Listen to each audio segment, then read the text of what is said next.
राधे राधे दोस्तों, जय श्री कृष्णा।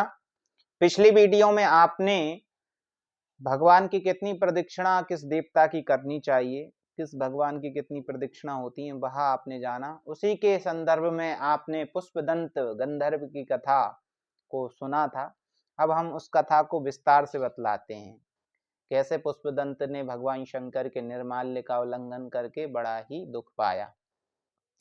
इससे पहले आपने हमारे वीडियो को अभी तक सब्सक्राइब नहीं किया हो तो कृपया वीडियो को सब्सक्राइब कर लें, बेल आइकन दबाएं, वीडियो अधिक से अधिक शेयर करें। देखिए, पुष्पदंत गंधर्व बड़े ही सिद्ध महापुरुष थे और वह स्वर्ग लोक में निवास करते थे। स्वर्ग लोक में वह उनका कार्य था कि राजा की इंद्र की सभा में भगवान शंकर के भजन सुनाना, क्योंकि गंधर्व जो हैं वह गायन करने में बड़े माहिर होते हैं और नृत्य करने में बड़े माहिर होते हैं। वह कलाकृति बहुत ही अच्छे से जानते हैं। तो जो पुष्पदंत गंधर्व थे वह भगवान शंकर के भजन राजा इंद्र को सुनाते थे और राजा इंद्र वह भजन सुन के बड़ा ही प्रसन्न होता था और बहुत आनंदमय हो जाता था। यही ड्यूटी थी पुष्पदंत गंधर्व की। और पुष्पदंत गंधर्व के कार्य से पृथ्वीलोक भी अछूता नहीं था। वह पृथ्वीलोक पे भी कभी कभी आकर और प्रभास क्षेत्र में जो पुष्पदंतेश्वर महादेव अभी भी हैं, वह पुष्पदंतेश्वर महादेव का मंदिर वह पुष्पदंत गंधर्व ने ही प्रतिष्ठित किया है। वह मंदिर पे वह आके स्वर्गलोक से और प्रतिदिन भगवान शंकर की सेवा करता था। भगवान शंकर की सेवा करता था, अनेक अनेक फूलों से अर्चन करता था, बिलपत्र आदि सब चढ़ाता था। और पुष्पदंत को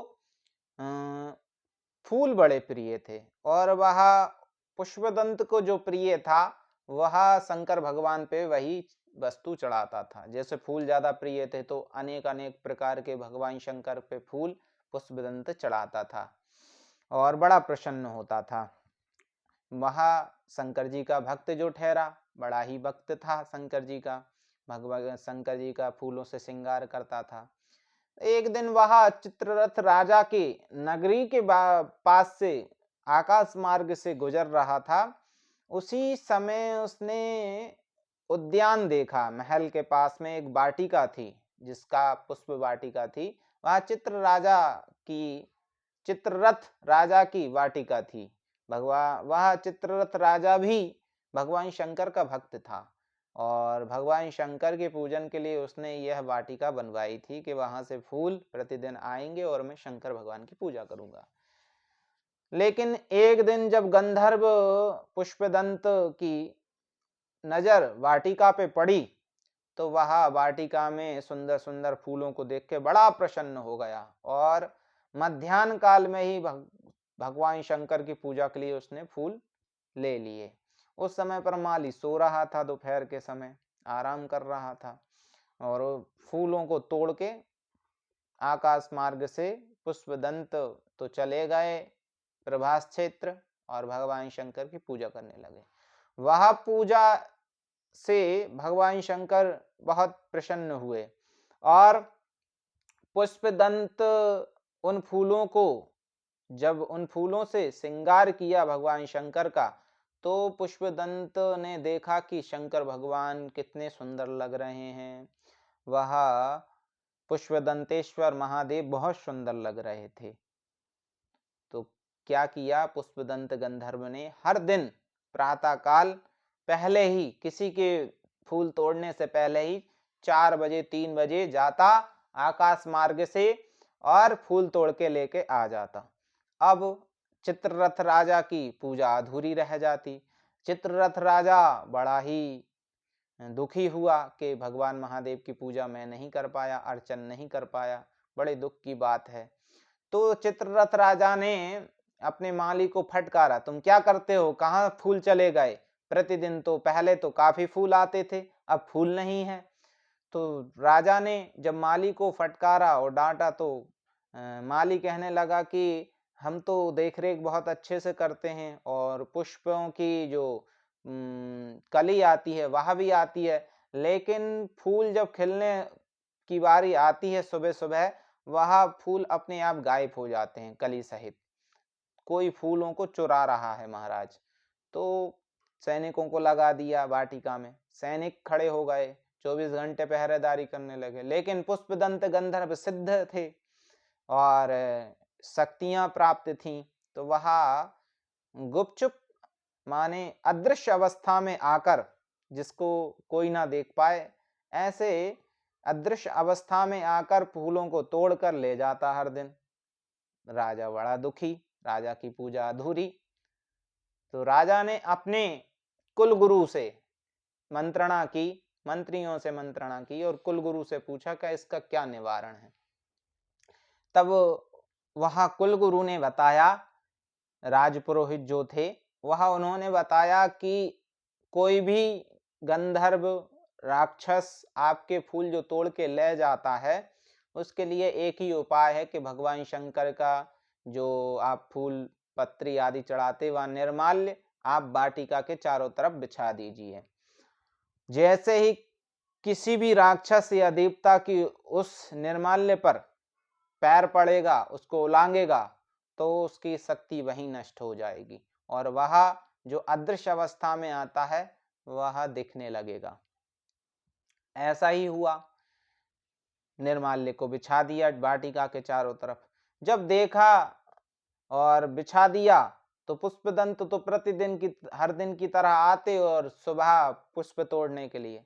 लेकिन उस दिन जब वह पुष्पदंत गंधर्व आए और फूल तो तोड़ लिए, लेकिन फूल तोड़ने के बाद जैसे ही लौट कर जा रहे थे, भगवान शंकर के निर्माल्य का उल्लंघने का अपराध हुआ। वैसे ही उस पुष्पदंत गंधर्व की पूरी शक्ति नष्ट हो गई। आकाश मंडल से जाने की शक्ति भी समाप्त और अदृश्य होने वाली शक्ति भी समाप्त हो गई। जब ऐसा हुआ तो वह सैनिकों ने उस पुष्पदंत को पकड़ लिया। पुष्पदंत गंधर्व बंदी बन गए। राजा के सामने सुबह सभा में लाया गया पुष्पदंत। महाराज, आपका अपराध ही यह है। और राजा ने जब कहा तुम कौन हो, तब पुष्पदंत ने बताया कि मैं देवलोक का गंधर्व हूँ और ऐसा ऐसा। तो तुम देवता होकर चोरी करते हो? राजा ने उसको काफी बातें सुनाई और कहा तुम बड़े पापी हो, तुमने हमारा अपराध किया है, भगवान शंकर का अपराध किया है, तुम हमारी पूजा में विघ्न बने हो, इसलिए तुम्हें मृत्यु दंड दिया जाता है। भगवान शंकर के अपराध के कारण पुष्पदंत को जब मृत्यु दंड का अपराधी घोषित कर दिया, मृत्यु दंड दे दिया, तो पुष्पदंत गंधर्व के पास कुछ भी नहीं था, ना शक्तियां बची थीं। शक्तियां लुप्त हो गईं, क्योंकि भगवान शंकर के निर्माल्य को उल्लंघन किया।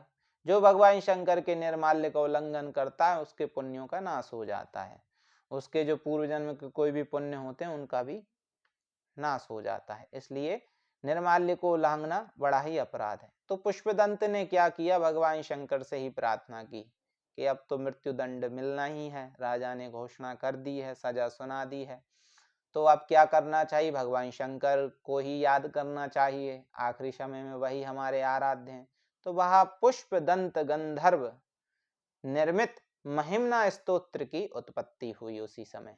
बड़े ही मीठे स्वर से भगवान शंकर को रिझाते हुए पुष्पदंत ने गाया, महिम्ना पारंते परम विदुषो यादृशदृशि स्तुतर ब्रह्मादीना मयि तद्वशन्नास्त्वयि गिरा अथा वाचः सर्वा स्वमति परिणामावधिगृह्णन् ममापि स्तोत्रे हरनिरपवादः परिकरः।